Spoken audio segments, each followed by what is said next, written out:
He didn't hold grudges. He held memories, the kind that didn't fade when the credits rolled. Mel Brooks, the man who turned chaos into a career, laughter into a legacy, and actors into buckets of unpredictable energy, remembered every slight, every eye roll, every moment where someone thought they were bigger than the joke.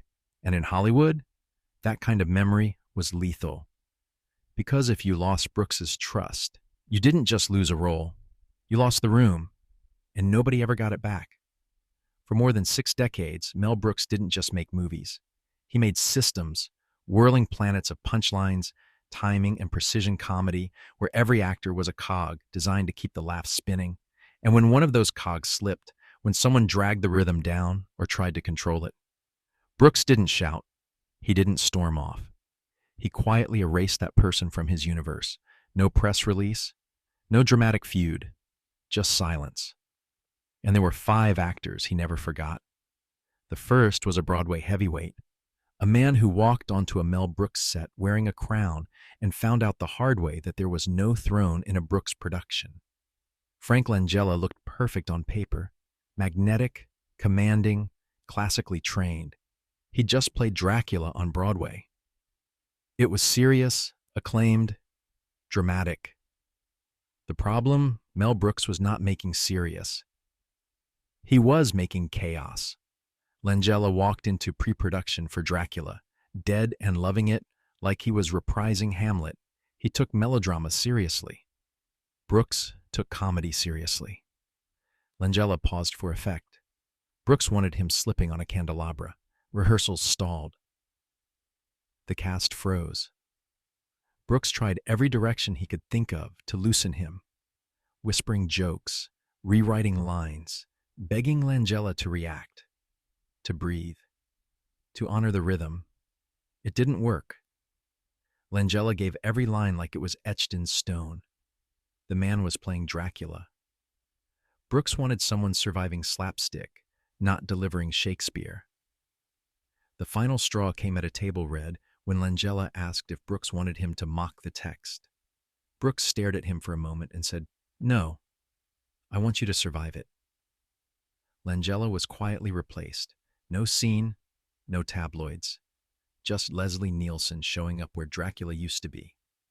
If you asked Brooks what went wrong, he'd tell you one thing. Langella brought a crown. Brooks was building a circus. The next actor didn't just show up with a crown. He helped build the kingdom and then walked away with part of it.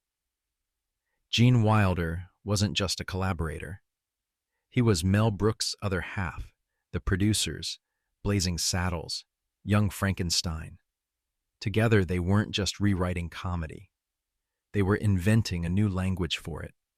Every scene was alchemy. Every joke was a shared heartbeat. Until it wasn't. After Young Frankenstein, Wilder wanted to direct. He had a new script, full of ambition, the adventure of Sherlock Holmes's smarter brother. He asked Brooks to produce it. Brooks said no. He didn't think Gene was ready. Gene did. What started as a disagreement cracked something deeper. Wilder saw it as betrayal. Brooks saw it as protection. The tension didn't explode. It just froze. Both men moved forward, but not together. Wilder made the film without Brooks. It had the faces, the humor, the talent, but not the lightning. And when it underperformed, the space between them calcified. They didn't scream. They didn't trash each other in magazines. They just stopped talking. Years later, they reunited by accident. 2 legends in the same room. A handshake, a joke or two, a shadow of their old rhythm. But it was never the same. Brooks would later say that Gene Wilder was the only actor he ever trusted with half-finished ideas. After the split, he never offered someone that kind of creative intimacy again. Not because of anger, but because Gene was the only one who knew exactly where it hurt. Where Wilder broke Brooks's heart, another just never got through the door. Chevy Chase was a superstar. Smart, fast, a darling of late-night talk shows, and a headliner in film after film. Studios loved him, audiences loved him. His timing was impeccable, but his energy? Completely wrong for Mel Brooks. Chase was all edge, smirk, and sarcasm. He knew he was funny. He knew he was quick, but Brooks didn't want someone who beat the joke to the punchline. He wanted someone who believed the punchline, who surrendered to it, ridiculous or not. The biggest near miss came during Spaceballs. Chase was pitched for Dark Helmet. Brooks didn't even consider it. He wanted Rick Moranis, someone who could step back, let others shine, and still steal the scene without smothering it. Brooks said it plainly. Chevy didn't share. He dominated. Brooks famously said that some actors made choices based on wanting to be the smartest in the room. For Chevy, the joke was always secondary to the smirk. And in Brooks's world, that wasn't just a problem, it was a deal breaker. They only met once. It ended with Brooks saying, "Maybe in another universe." That universe never came. Then there was Harvey Korman, a man who did make it in, who crushed every line, delivered every awkward glance, every exaggerated posture perfectly. Brooks trusted him, for a while. Blazing Saddles, High Anxiety, History of the World. Part 1, Korman was a sketch legend, improv trained, loose, fluid, brilliant, but he wanted control. He questioned beats, he rewrote lines, he paused to find the character right in the middle of Brooks's tight comedic tempo. At first, Brooks adjusted. Then he gave notes. Then he stopped giving them directly. What began as sharp collaboration turned into quiet warfare. Korman wasn't trying to sabotage anything. He just wasn't wired for Brooks's controlled precision. And Brooks, for his part, wasn't wired to keep arguing for the same beat. Eventually, the tension wore thin. When High Anxiety wrapped, Brooks didn't fire Korman. He just didn't call him again. Not because of ego or temper, but because the rhythm had died. Brooks always said that some actors added magic, and some added friction. Korman was both, but in the long run, the friction won. But the last actor on this list was the only one Brooks didn't even want to try. Jerry Lewis. A genius, yes. A phenomenon, yes. But in Mel Brooks's world, a tornado with a megaphone. Lewis rewrote scenes on the spot. He flipped sets around. He dominated every stage he stepped on. That wasn't collaboration.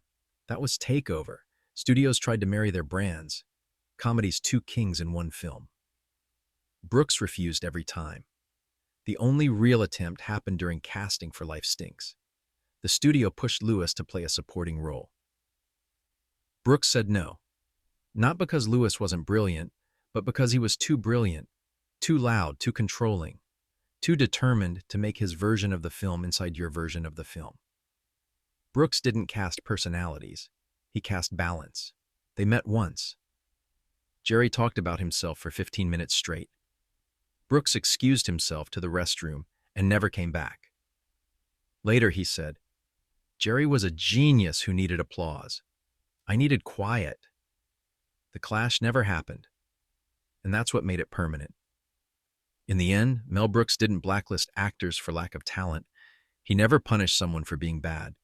He punished them for being careless, for forgetting the rhythm, for breaking the unspoken contract that comedy demands: trust, timing, and surrender.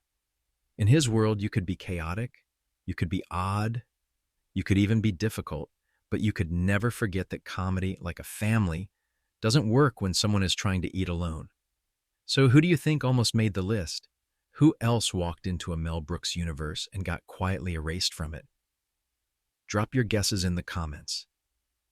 And if you want early access to the next Hollywood Blacklist, don't forget to like, subscribe, and stick around. Because with Mel Brooks, getting cast was never the victory. Staying cast was.